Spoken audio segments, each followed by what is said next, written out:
En el verano de 1943, en un campo de prisioneros en Tennessee, un soldado alemán quedó hipnotizado por el burbujeo marrón dentro de una botella de vidrio. Frente a él estaba algo que nunca había visto en su vida, una Coca-Cola. Venía de pasar 2 años en el desierto del norte de África, sobreviviendo con galletas duras y café de mala calidad. Y ahora, por 5 centavos, el mismo precio que pagaban los niños norteamericanos con sus mesadas, podía probar un refresco dulce y carbonatado que parecía pertenecer a otro mundo. Aquella experiencia no fue aislada. Ese mismo verano, más de 370.000 prisioneros alemanes descubrieron en los campos de Estados Unidos una realidad que contradecía todo lo que la propaganda nazi les había enseñado sobre la supuesta debilidad de América. Allí, los postres de helado se servían como parte de la rutina, las bebidas gaseosas eran tan comunes como el agua, y las barras de chocolate estaban tan al alcance que los guardias a veces las repartían sin darles importancia. Lo que para los prisioneros era un lujo casi mítico, para los estadounidenses era lo cotidiano. Esa abundancia comenzó a minar lentamente las creencias más profundas de quienes habían crecido pensando que Alemania era el pueblo elegido para dominar al mundo. El contraste se volvió evidente desde el momento mismo de la captura. En mayo de 1943, tras la rendición en Túnez, unos 250.000 soldados alemanes e italianos pasaron a manos de los aliados. Eran veteranos endurecidos por años de campaña en el desierto, acostumbrados a privaciones y listos para lo peor. La propaganda del Reich los había preparado para castigos crueles y hambre en cautiverio. Pero apenas entregaron las armas, lo primero que recibieron fueron raciones americanas. Para los propios soldados de Estados Unidos aquellas cajas eran motivo de quejas, pues les parecían poco variadas. Pero para los prisioneros eran auténticos banquetes, galletas, queso procesado, caramelos, café instantáneo, tabletas de azúcar e incluso cigarrillos. Los registros militares muestran que en los campos de procesamiento del norte de África, los prisioneros desayunaban panqueques con miel, huevos frescos y leche. Alimentos que en el ejército alemán habían desaparecido años atrás. En cuestión de horas, el mito de un enemigo brutal empezó a resquebrajarse frente a un hecho tan simple como un desayuno caliente. El viaje a través del Atlántico multiplicó aquel asombro. Los barcos que transportaban a miles de prisioneros no eran improvisados ni carentes de medios. Cada buque llevaba provisiones abundantes, alrededor de 3.500 calorías diarias por persona, pan fresco, carne, verduras, café con azúcar y leche. Y lo más increíble, según los diarios de a bordo, en más de una ocasión se sirvió helado en medio del océano. Para hombres que no habían visto un postre así desde su infancia, aquel detalle era tan incomprensible como revelador. Un país capaz de producir helado en plena guerra era un país cuya fuerza no dependía solo de los cañones. Cuando desembarcaron en puertos como Norfolk o Newport News, el choque cultural fue aún mayor. Los prisioneros vieron instalaciones portuarias que movían más carga en un solo día que un puerto alemán en toda una semana. En las tiendas para trabajadores y marineros descubrieron estantes repletos de barras de chocolate Hershey, Mars y Nestlé. Cada una costaba 5 centavos, el mismo precio en cualquier rincón del país. Para ellos, que en Alemania apenas podían soñar con un trozo de dulce, aquello parecía un escaparate de ciencia ficción.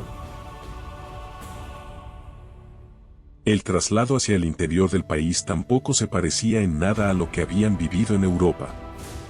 En lugar de vagones de ganado, viajaban en cómodos trenes de pasajeros. Los coches comedor ofrecían pollo frito, verduras, tartas y café. Pronto comprendieron que no se trataba de un trato especial, aquello era simplemente el servicio estándar de los ferrocarriles estadounidenses. Los campos de prisioneros en Estados Unidos tampoco correspondían a la imagen que llevaban en la cabeza. Tenían luz eléctrica, agua caliente, baños con inodoros y calefacción.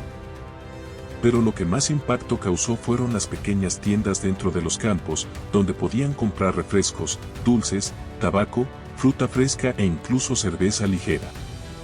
Por su trabajo diario recibían un pequeño sueldo, suficiente para permitirse varias botellas de Coca-Cola y barras de chocolate al día. La matemática era simple y demoledora. Lo que en Alemania era un lujo reservado a unos pocos, en América lo podía comprar un prisionero enemigo con apenas una jornada de trabajo. Entre todos los productos, la Coca-Cola se convirtió en el símbolo de esa abundancia.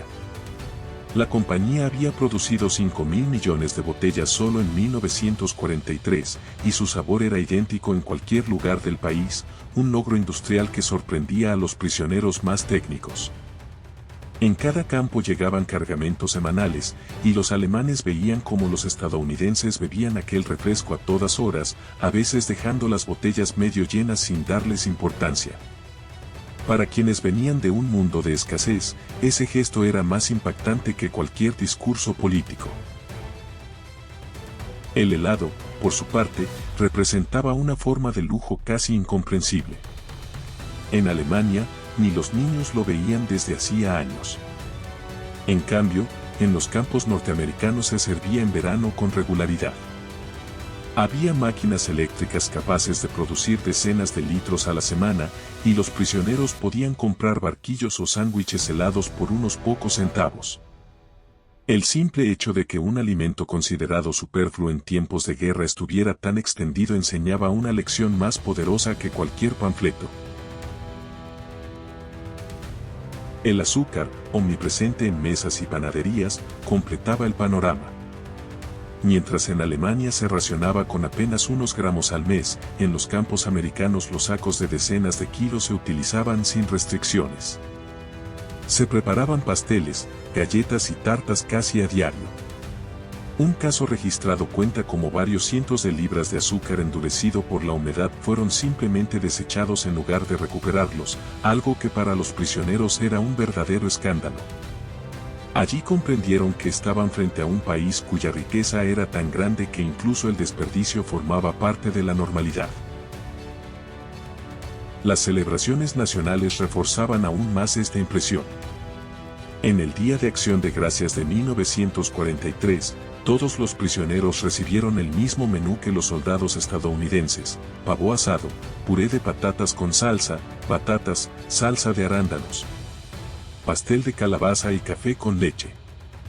Y en Navidad, iglesias y asociaciones civiles enviaron miles de paquetes con galletas caseras, dulces, libros y artículos de aseo.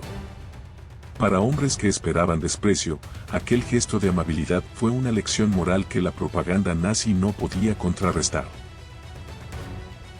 A medida que la guerra avanzaba y la falta de mano de obra en Estados Unidos se hacía sentir, muchos prisioneros comenzaron a trabajar en granjas y fábricas. Allí vieron con sus propios ojos cómo funcionaba la agricultura mecanizada, la producción de azúcar, las conserveras que rechazaban frutas enteras por pequeñas imperfecciones, y los programas escolares que garantizaban leche y comidas calientes a los niños. La visión de un sistema que alimentaba incluso a los más pequeños con regularidad, mientras en su país los niños sufrían carencias, fue uno de los golpes más duros para su antigua visión del mundo. El contraste entre ambas sociedades quedó aún más claro cuando descubrieron los menús de restaurantes y cafeterías. Por unos pocos centavos, cualquier trabajador podía sentarse junto a un banquero y pedir exactamente la misma comida: una hamburguesa, una Coca-Cola, una porción de pastel o un helado. Esa igualdad en el acceso a la abundancia era el reverso absoluto de la rígida jerarquía alemana, donde el estatus social determinaba hasta lo que uno podía comer.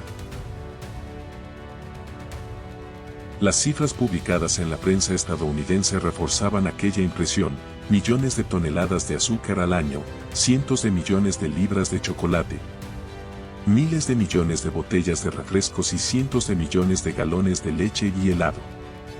Todo a disposición no solo de soldados, sino también de civiles e incluso de prisioneros. Ante semejantes números, la idea de que Alemania pudiera resistir industrialmente parecía absurda. No tardaron en comenzar a enviar paquetes de alimentos a sus familias en Alemania, invirtiendo sus pequeños salarios en café instantáneo, cacao, galletas y chocolate. En medio de un país devastado, aquellos envíos desde campos de prisioneros parecían una paradoja cruel. Los cautivos en América estaban mejor alimentados que los libres en su tierra natal. Con el tiempo, esta abundancia produjo un cambio profundo. Muchos prisioneros regresaron a Alemania más saludables de lo que estaban al momento de su captura. Llevaron consigo no solo productos como chocolate o café, sino también un relato que marcaría a toda una generación, que el poder real de Estados Unidos no estaba en su ejército, sino en su capacidad de producir en exceso y compartirlo incluso con sus enemigos. Ese recuerdo se convirtió en una semilla que germinó durante la reconstrucción de la posguerra. Los exprisioneros que habían probado por primera vez una Coca-Cola o un helado en cautiverio se convirtieron en promotores de nuevas formas de comercio y consumo en Alemania Occidental. Fueron ellos quienes impulsaron la llegada de supermercados, cadenas de comida rápida y refrescos internacionales.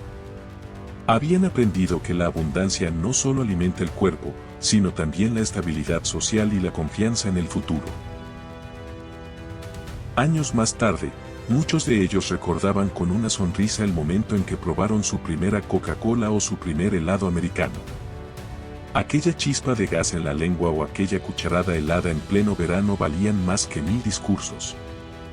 Eran pruebas vivas de que existía un mundo diferente, un mundo donde la democracia se podía saborear. En última instancia, aquellos prisioneros descubrieron que el arma secreta de Estados Unidos no era un tanque ni un avión, sino la capacidad de ofrecer una bebida fría o un helado a sus propios enemigos. Ese gesto sencillo cambió mentalidades, derribó mitos y sembró las bases de una transformación cultural que perduró por décadas.